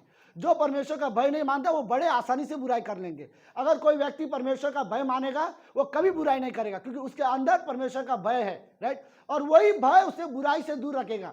अगर भय मानकर मैं परमेश्वर का भय मानकर मैं बुराई से दूर रहता हूं, फिर यह मेरे लिए बहुत अच्छी बात है कि मैं परमेश्वर का भय मान रहा हूं, राइट। और अगर नहीं भी मान रहा हूं तो मुझे सीखना चाहिए कि मुझे परमेश्वर का भय मानना चाहिए। सुनो ये बात, अगर आप हर चीजों से डरते हो तो यह आपके लिए अच्छा नहीं है, लेकिन अगर आप किसी से भी नहीं डरते यह आपके लिए और भी अच्छा नहीं है। आपको हर चीज से डरने की जरूरत नहीं है, लेकिन आपके जीवन में आपको एक ऐसा चाहिए जिससे आपका भय हो। हमें हमारे जीवन में एटलीस्ट परमेश्वर का भय होना चाहिए, राइट। भले इसके बाद आप किसी से भय ना मानते हो, कोई फर्क नहीं पड़ता, राइट। और कोई कुछ नहीं नुकसान कर सकता आपका। आपको सबसे ज्यादा जरूरत है कि आप परमेश्वर का भय मानो, और बाकी चीजों की हमें जरूरत नहीं है। और परमेश्वर खुद चाहता है, वो हमारे अंदर वो देखना चाहता है कि हम परमेश्वर का भय माने। बाइबल में हर इंसान ने जब जब वो पाप में गिरा है उसका कारण है वो भय नहीं मानता, और जब जब वो पाप नहीं करता, बुराई से दूर रहता है, उसका कारण एक ही है, क्योंकि वो परमेश्वर का भय मानता है। आपको पता है प्रभु यीशु मसीह जब क्रूस पर मर रहे थे, उसके साथ और 2 चोर लटकाए गए थे। उन 2 चोरों में से एक चोर ने क्या कहा दूसरे चोर को डांटते हुए, क्या तू परमेश्वर का भी भय नहीं मानता? क्रूस पर मरने से पहले उसके अंदर डर था। क्यों? उसके अंदर पहली बार परमेश्वर का भय आया था, राइट। और वो दूसरे चोर को मत है, पहले चोर ने क्या बोला, हे प्रभु अगर तू सच में परमेश्वर है तो खुद भी बच और हमें भी बचा, राइट। वो भी डरा हुआ है लेकिन मरने से, राइट। लेकिन दूसरा चोर मरने से नहीं डर रहा है, वो उसको डांट रहा है, चिल्ला रहा है, क्या तू परमेश्वर भी नहीं डरता जो आज इसके बारे में मजाक उड़ा रहा है? हमने तो वो गलती की है, उसी की सजा हमें मिल रहा है। इसने तो कोई भी गलती नहीं किया, फिर भी इसको हमारे जैसा सजा मिल रहा है। और फिर उसने अपनी मुंडी नीचे की और प्रभु यीशु मसीह से कहता है, प्रभु जब तू अपने राज्य में जाएगा तो प्लीज मुझे याद रखना, राइट। और यीशु मसीह ने उसी वक्त उसी समय क्या बोला, आज तू मेरे साथ कहाँ रहेगा? स्वर्ग में रहेगा। आप इमेजिन कर रहे हो, तुरंत मरने के बाद कुछ ही घंटों के बाद वो अपने आप को परमेश्वर के सामने देखता है, उसको कितना अच्छा लगा होगा, राइट। क्रूस पर मरने से पहले उसके अंदर एक भय था, वो पवित्र भय था, वो परमेश्वर का भय मान रहा था, राइट। उसे इस बात का भय था कि इसने कोई भी गलती नहीं किया फिर भी इसको सजा दिया जा रहा है। हमें तो ठीक है, हमें मार रहे हैं क्योंकि हमने चोरी की है, हमने डाका डाला है, राइट, हमने लोगों की हत्या की है, ठीक है, हमें जो सजा मिल रही है, लेकिन इसने तो कोई बुराई भी नहीं किया। मुझे नहीं पता उस चोर को कहाँ से पता चला कि यीशु मसीह ने कोई भी बुराई नहीं किया, और उस चोर को कहाँ से पता चला कि यीशु मसीह जब मरेगा तो वो अपने राज्य में जाएगा, क्योंकि इस चोर ने सवाल पूछा है, जब तू अपने राज्य में जाए तो मुझे याद रखना, राइट। और ये सबसे अच्छी, तो मैं आपको रियली बोलना चाहता हूं, दूसरा चोर का उद्धार का कारण है परमेश्वर का भय और परमेश्वर पर विश्वास, राइट। उसने विश्वास किया कि यीशु मसीह जो मर रहा है वो ये आम व्यक्ति नहीं है, ये परमेश्वर है, इसका अपना राज्य होगा, राइट। और उसने विश्वास किया और उसके अंदर परमेश्वर का भय था। हम विश्वासी के अंदर रियली जरूरत है कि हम परमेश्वर का भय माने। देखो ये निडर अच्छा नहीं है, राइट। मैं आपको रियली कहना चाहता हूं, अगर कोई बोलता है मुझे किसी का डर नहीं लगता और मैं परमेश्वर से भी भय नहीं मानता, इससे बड़ा घमंड नहीं है दुनिया में, राइट। सबसे बड़ा घमंड यही है कि मैं परमेश्वर से भी भय नहीं मानता। अगर कोई व्यक्ति ये कहता है मुझे परमेश्वर का भी डर नहीं है, तो ये अच्छा नहीं है। लोगों को जरूरत है कि वो परमेश्वर का भय माने।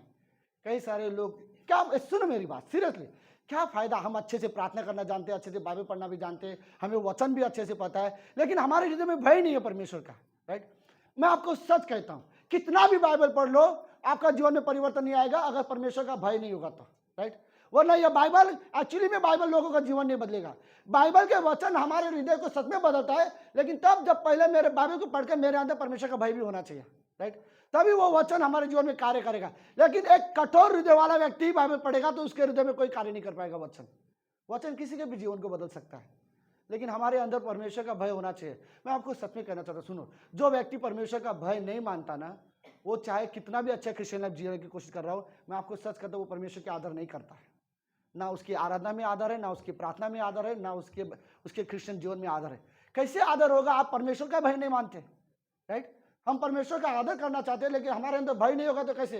हम विश्वासी को ये सीखना पड़ेगा मेरे जीवन में कि मैं परमेश्वर का भय मानूं।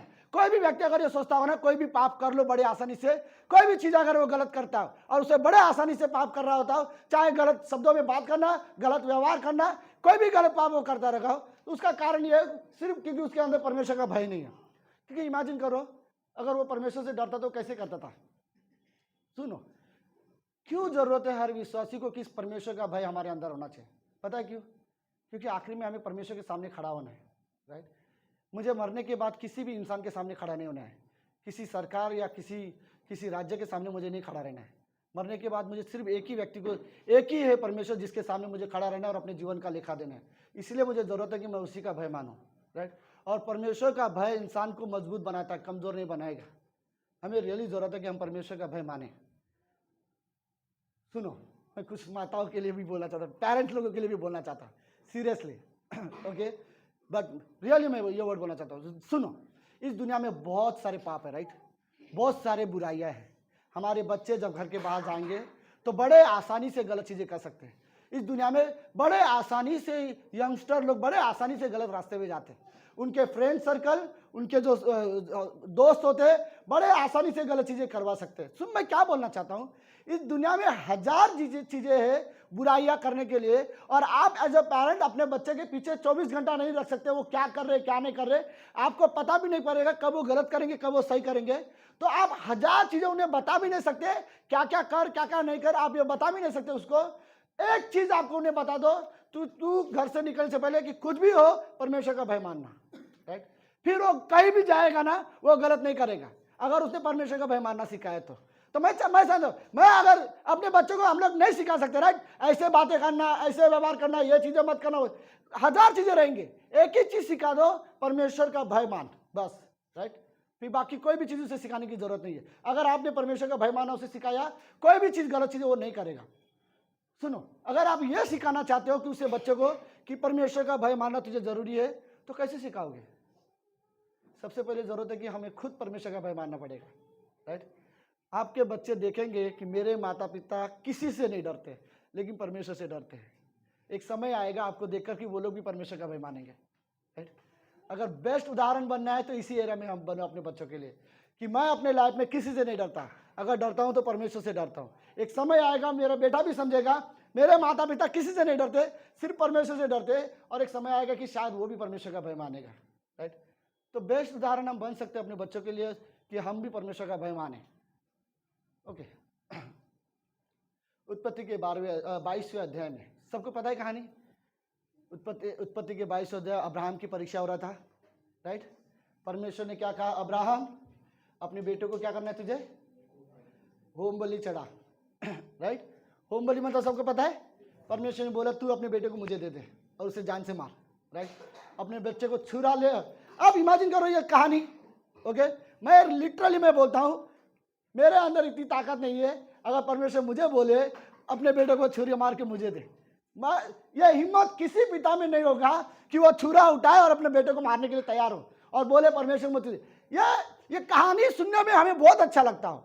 उस अब्राहम विश्वास का पिता है, बोलने में भी अच्छा है, अब्राहम ने ऐसा किया ये सिखाने में भी अच्छा है। अगर अब्राहम के जगह पे आपको खड़ा किया जाएगा तो आपको इतना आसान नहीं होगा, हम नहीं कर सकते, राइट? लेकिन इमेजिन अब्राहम ने, अच्छा जस्ट सोचो, सब लोग है, शाम को परमेश्वर बोलता है कल सुबह जाके पहाड़ पे जाके अपने बेटे को मेरे लिए क्या करना है, बलि चढ़ाना है। और अब्राहम क्या कर रहा है, लकड़ियां तैयार कर रहा है। मारने के बाद क्या करना पड़ेगा, राइट? परमेश्वर को भेंट चढ़ाना है। आप इमेजिन कर रहे हो, वो लकड़ी को तैयार कर रहा है, फिर अब्राहम एक छुरा तैयार कर रहा है, राइट? फिर वो उद्धार कर रहा है, क्यों? क्योंकि उसको अपने बेटे को मारना है। फिर बेटे को अभी तक नहीं पता सुबह कहाँ लेके जाने वाला पिता, राइट? पिता ने सच बोला हम आराधना करने जा रहे हैं, क्योंकि अब्राहम के लिए यही आराधना थी कि वो अपना बेटे को, उसने अपनी पत्नी को बताया नहीं कि मैं बेटे को कल बलि चढ़ाने जा रहा हूँ, क्योंकि अगर उसने बता दिया तो वो पता है वो बिल्कुल नहीं लेके जाने देगी उसको, राइट? उसे रोक देगी, और उसने उसे बताया भी नहीं, और फिर जबरदस्ती फिर बिना बोले वो लेके गया और पहाड़ के ऊपर गया। और बेटा लास्ट तक पूछता रहा, पिता बलि कहाँ है, बलि कहाँ है, लकड़ी है, छुरा है, सब कुछ है, बलि कहाँ है, तू मेमना लाना भूल गया है, राइट? अब्राहम ने बोला मेमना परमेश्वर खुद देगा। और फिर लास्ट में अब्राहम ने इसहाक को बताया कि वो तू है। और फिर उसे सुलाया, राइट, और फिर उसके ऊपर छुरा मारने की कोशिश किया, और फिर जैसे वो उस पर छुरा मारा था तब परमेश्वर क्या कहता है। ओके लेट्स, उत्पत्ति के 22वें अध्याय की 12वीं पंक्ति, कहानी सबको पता है। ओके लेट्स, अभी परमेश्वर ने अब्राहम को क्या बोला, उसने कहा, सॉरी 11वीं पंक्ति में जाते हैं एक वचन पहले। तब यहोवा के दूत ने स्वर्ग से उसको पुकार कर कहा, हे अब्राहम, हे अब्राहम। उसने कहा, देख मैं यहां पर हूं, राइट। अगली पंक्ति, उसने कहा, उस लड़के पर हाथ मत चढ़ा और ना उससे कुछ कर, क्योंकि तूने जो मुझसे अपने पुत्र वरन अपने एकलौते पुत्र को भी नहीं रख छोड़ा, इससे मैं अब जान गया हूं कि तू परमेश्वर का क्या है, भय मानने वाला, राइट। पता है मैं क्या बोलना चाहता हूं, अब्राहम को परमेश्वर की यह आज्ञा पालन क्यों आसान हुई, क्योंकि वो परमेश्वर का भय मानता था। और परमेश्वर बोलता है, अब्राहम मैंने देख लिया है, मैंने देख लिया, तू सच में भय मानने वाला व्यक्ति है। शायद मैं कभी परमेश्वर को नहीं बोलूँ, परमेश्वर मुझे ये वर्ड बोले कि तूने अब्राहम को जैसे बोला था कि अपना बेटा मुझे दे, बट मैं ये वर्ड सुनना पसंद करूंगा कि परमेश्वर मुझे बोले, मैंने जान लिया है कि तू मेरा भय मानने वाला व्यक्ति है, राइट। कैसे बोलेगा जब तक, तो हमारे अंदर परमेश्वर का भय होना जरूरी है, राइट। हम सभी के लिए जरूरत है कि हम परमेश्वर का भय माने। सुनो, परमेश्वर का भय किसी को कमजोर नहीं बनाएगा, मैं रियली कहना, परमेश्वर का भय हमें मजबूत व्यक्ति बनाएगा। उदाहरण के साथ सुनो, राइट, शद्रक मेशक अबेदनगो को आग में जाने के लिए आग से नहीं डर रहे थे, लेकिन परमेश्वर की आज्ञा के खिलाफ जाने से डर रहे थे। राजा को क्या बोला उन्होंने, राजा हम तेरे इस आग की भट्टी से नहीं डरते, राइट। अगर इस आग से परमेश्वर हमारा परमेश्वर हमें बचा लेगा, अगर परमेश्वर ने हमें इस आग की भट्टी से ना भी बचाया तो भी तेरे बनाए हुए मूर्ति के सामने हम नहीं झुकेंगे। अब्राहम का यह जो विश्वास, सॉरी शद्रक मेशक अबेदनगो का जो यह विश्वास था परमेश्वर पर, इतना स्ट्रांग था कि वो आग से नहीं डर रहे, लेकिन परमेश्वर की बात मानने से डर रहे, राइट। वो उनके उनके उनके जो विश्वास था, जो परमेश्वर पर भय मानते थे, उन्हें इतना स्ट्रांग बना दिया था कि कुछ भी हो हम आग में चले जाएंगे लेकिन परमेश्वर के वचन के खिलाफ नहीं जाएंगे, राइट। एक स्ट्रांगनेस था, ये उनके अंदर सच में एक स्ट्रांग थी। दानियल को कहा गया था, प्रार्थना मत करना वरना शेर के पिंजरे में डाल दिया जाएगा। वो शेर के पिंजरे में से नहीं डर रहा, वो किससे डर रहा है, मैं परमेश्वर की उपस्थिति में नहीं जाऊं, ऐसा हो नहीं सकता, राइट। और दानियल दिन में हमेशा की तरह दिन में 3 बार प्रार्थना करने वाला व्यक्ति था, राइट। और वो प्रार्थना करने से नहीं डरता था, उसे बोला गया, हाँ वो डरता था, वो परमेश्वर की उपस्थिति से डरता था, राइट। वो शेर के पिंजरे से नहीं डरा। ऐसे कई सारे गवाह एग्जाम्पल है बाइबल में, राइट, जहां पर लोग एक समय में परमेश्वर से डरे लेकिन लोगों दूसरे लोगों से, जैसे उदाहरण गोलायत के लिए, राइट। गोलायत नहीं, कौन, दाऊद, राइट। गोलायत से नहीं डरा लेकिन किससे डरता था, वो परमेश्वर से डरता था। सीरियसली मैं वर्ड कहना चाहता हूँ, ओके। अगर आप बदलना चाहते हो, अपना जीवन परमेश्वर को देना चाहते हो, परमेश्वर की इच्छा के अनुसार जीवन जीना चाहते हो, तो आपको जरूरत है परमेश्वर का भय मानना, ओके। मैं रियली वर्ड करना चाहता हूँ, जिस दिन विश्वासी ने परमेश्वर का भय मानना छोड़ दिया, एक मानो कि हम कहीं ना कहीं अपने विश्वास से भटक गए, राइट। बड़ा आसान हो जाएगा हमें विश्वास से भटक जाना अगर हमने परमेश्वर का भय नहीं माना तो। लोगों को रियली, कई सारे लोग बड़े लाइटली लेते हैं, पता नहीं, कभी कभी लोग शुरुआत में परमेश्वर का भय मानते हैं, फिर आगे जाके परमेश्वर का भय नहीं मानते, राइट। हमें बाइबल पढ़नी चाहिए तो भी भय के साथ, आराधना करना चाहिए तो भय के साथ। एक भय के साथ जब आराधना करेंगे ना, वो अलग तरीके से होगा। मैं आपको उदाहरण के साथ बताता हूँ, सुनो, सब लोग है, ओके सर। इमेजिन करो हम सब यहाँ पे जैसे हमेशा की तरह आराधना करते हैं। अगर मेरे अंदर परमेश्वर का भय नहीं है तो मैं बिंदास कैसे भी खड़ा रह सकता हूँ, राइट। मैं कभी भी आ सकता हूँ, कैसे भी खड़ा रखता हूँ, मैं बैठ भी सकता हूँ, और वर्शिप जब तक खत्म नहीं होता तब तक 1-2 बार मैं बाहर जाके भी आ सकता हूँ, राइट, चर्च के अंदर। लेकिन अगर मेरे अंदर सच में परमेश्वर का भय है, मैं नहीं हिलूंगा, राइट। ना मेरे वजह से कोई डिस्टर्ब होगा, ना किसी के वजह से मैं डिस्टर्ब होऊंगा। मैं आराधना कर रहा हूँ, मेरे अंदर परमेश्वर का भय है, मैं जानता हूँ मैं उसके सामने खड़ा हूँ, वो मेरे सामने है, मैं उसकी उपस्थिति में हूँ, मैं उसके सामने हूँ, मैं उसकी आराधना कर रहा हूँ। मैं जानता हूँ मैं गीत गा रहा हूँ, वो मुझे सुन रहा है, मैं उसकी महिमा कर रहा हूँ, मैं उसकी आदर करना चाहता हूँ, मैं उससे भय मानता हूँ। अगर मैं बिल्कुल उससे नहीं डरता तो मैं आराधना के बीच में कुछ भी करते हुए दिखा दूंगा, कहीं भी बातें करते हुए दिखा दूंगा, राइट, सीरियसली आराधना करते हुए नहीं दिखा दूंगा। लेकिन अगर मैं परमेश्वर का भय मानता हूँ तो कोई भी मुझे ये मजाक करते हुए नहीं दिखाएगा, राइट। हम परमेश्वर की आराधना हो या प्रार्थना हो या वचन पढ़ना हो, हम सीरियसली करेंगे, और सीरियसली करने का हमारा कारण एक होगा, हम परमेश्वर का भय मानते हैं, राइट। हमें रियली ज़रूरत है, मैं रियली वर्ड बोलूँ, वो ये, कोई भी इंसान क्यों ना हो, ओके, अगर वो परमेश्वर का भय नहीं मान सकता, वो क्रिश्चियन लाइफ नहीं जी सकता, राइट। हमें रियली ज़रूरत है कि हम परमेश्वर का भय माने। कई सारे लोग प्रार्थना करते हैं, परमेश्वर मेरे जीवन में आ, पवित्र आत्मा मेरे जीवन में आ। कई सारे लोगों को लेकर पवित्र आत्मा आ, पवित्र, क्या करेगा पवित्र आत्मा आके? राइट, आपके अंदर परमेश्वर के लिए कुछ करने की इच्छा ही नहीं है। राइट, खाली पवित्र आत्मा को बुलाने का क्या मतलब है? राइट, पवित्र आत्मा हमारे अंदर उसी दिन से है जिस दिन हमने विश्वास किया, जिस दिन हमने यीशु मसीह से कहा यीशु मसीह तू मेरा उद्धार करता है, उसी दिन उद्धार का एक निशानी है पवित्र आत्मा जो हमारे अंदर है। अब तुम्हें यह प्रार्थना करने की जरूरत नहीं है पवित्र आत्मा आ, पवित्र आत्मा आ। तुम्हें यह देखने की जरूरत है कि उसी पवित्र आत्मा की आवाज कैसे सुनूं और परमेश्वर के लिए कुछ करने की इच्छा रखूं। राइट, ये सच में अच्छी बात नहीं कि विश्वासी के अंदर परमेश्वर के लिए कुछ करने की इच्छा ना हो। राइट, फिर कैसे हम ग्रो होंगे प्रभु में? हमारे अंदर परमेश्वर के लिए कुछ करने की इच्छा ही नहीं है। राइट, हमें रियली जरूरत है। और कई बार ये कारण भी यही है कि मेरे अंदर परमेश्वर के लिए कुछ भी करने की इच्छा इसलिए नहीं है क्योंकि मेरे अंदर डर ही नहीं है परमेश्वर का। हमें रियली सीखना पड़ेगा कि मुझे परमेश्वर का भय मानूं। हर एक चीज, हर एक छोटी छोटी चीजें भी ना, मैं वर्ड बोलूं ना, अगर मेरे मुंह से एक छोटी शब्द भी निकले ना, अगर वो गलत होना तो मुझे परमेश्वर का भय मानना चाहिए।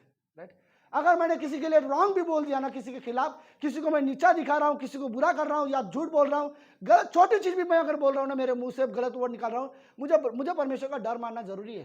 राइट, अगर मैं भय मानूंगा तो अगली बार मैं सोच समझ के शब्दों का इस्तेमाल करूंगा। राइट, इफिसियों की किताब चौथा अध्याय में साफ साफ लिखा है कोई भी गंदी बात तुम्हारे मुंह से ना निकले। राइट, तो हमें रियली सोचना पड़ेगा, लेस हमें परमेश्वर का भय मानना पड़ेगा ताकि मेरे मुंह से कोई भी गलत बात ना निकले। राइट, जो भी निकले हमें परमेश्वर की महिमा के लिए निकलना चाहिए। आमीन, आमीन। ओके, लेट्स, टाइम हो गया, लेट्स प्रार्थना करते हैं। प्रभु यीशु, हम धन्यवाद देते हैं आज के दिन के लिए और एक सुंदर समय के लिए प्रभु। धन्यवाद प्रभु यीशु, हमें ज़रूरत है कि हम आपकी भय माने, आपका आदर करें, आपकी आज्ञा का पालन करें। हमें हमारे अंदर आपका भय होना चाहिए गॉड। अगर हमारे अंदर आपके भय हो तो हम इस संसार में कहीं भी रहें, किसी के साथ भी रहें, हम कोई गलत नहीं करेंगे। हर बुराई से बचने के लिए हमारे अंदर आपका भय होने की ज़रूरत है पिता। हमें सिखाओ प्रभु यीशु कि हम आपका भय मानना सीखें। हमने देखा है परमेश्वर बाइबल में विश्वास का पिता जो कहलाता है वो आपका भय मानता था। बाइबल में दुनिया का सबसे नम्र इंसान आपका भय मानता था। बाइबल में सबसे अच्छा मिशनरी, सबसे अच्छे चेले आपके परमेश्वर आपका भय मानते थे। हम धन्यवाद देते हैं प्रभु यीशु। प्रभु मैं प्रार्थना करना चाहता हूँ इस कमरे में हम सब आपका भय मानना सीखें।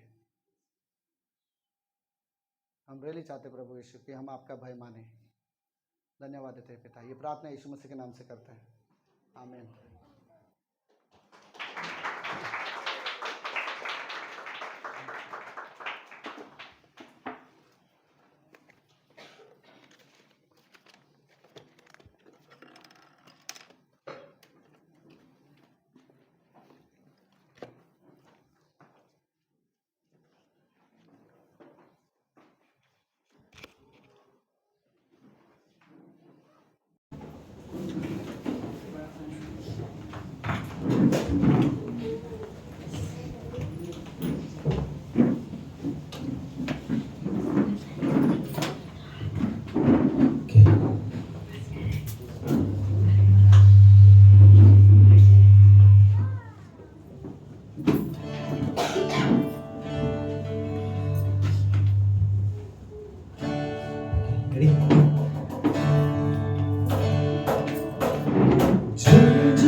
कब्र बंद है, यीशु चल पड़ा है उसकी ओर।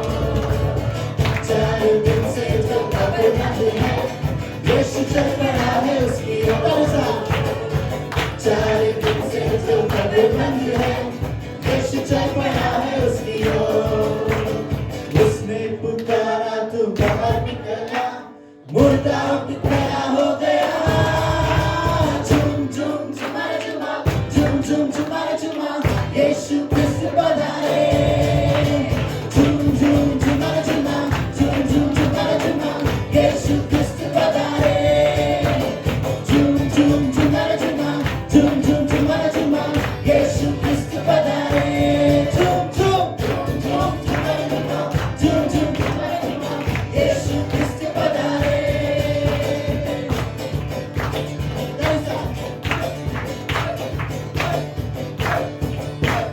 हमको मिला है सुनहरा मौका, यीशु को पधारे दिल में। हमको मिला है सुनहरा मौका, यीशु को पधारे दिल में। हमको मिला है सुनहरा मौका, यीशु को पधारे दिल में। हमको मिला है सुनहरा मौका, यीशु को पधारे दिल में। ये आज तक की सोच नहीं है, ये आज तक की सोच नहीं है, ये आज तक की सोच नहीं है, ये असल जिंदगी की बात है। झूम झूम झुमा झुमा, झूम झूम झुमा झुमा, यीशु क्रिस्त पधारे। झूम झूम झुमा झुमा, झूम झूम झुमा झुमा, यीशु क्रिस्त पधारे। झूम झूम झुमा झुमा, झूम झूम झुमा झुमा, यीशु क्रिस्त पधारे। झूम झूम झूम झूम झुमा झुमा, झूम झूम झुमा झुमा, यीशु क्रिस्त पधारे। झूम झूम झुमा झुमा, झूम झूम झुमा झुमा, यीशु क्रिस्त पधारे। झूम झूम झुमा झुमा, झूम झूम झुमा झुमा, यीशु क्रिस्त पधारे। यीशु क्रिस्त पधारे, यीशु क्रिस्त पधारे।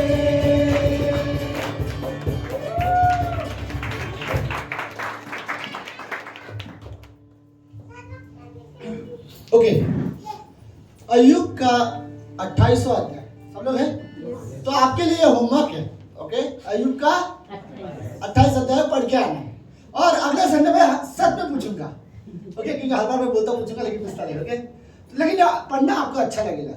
समझो ये कहानी ऐसी है, एक लेखक इस तरह से लिख रहा है। एक आदमी है जो कहता है कि मुझे इस दुनिया में बुद्धि चाहिए, कहाँ मिलेगा? तो वो एक व्यक्ति, वो इस दुनिया में हर किसी के पास जाता है। तो कहानी ऐसी है, वो पेड़ पौधों से पूछता तो बोलता मुझे नहीं पता। वो आकाश से पूछता है तो बोलता मुझे इसका बिल्कुल ज्ञान नहीं है।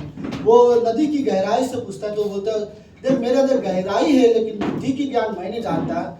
फिर वो बोलता कि मैंने चौके सोने से पूछता तो बोलता हाँ मैं चौका सोना हूँ, मैं प्योर तो हूँ, लेकिन बुद्धि के बारे में मैं नहीं जानता।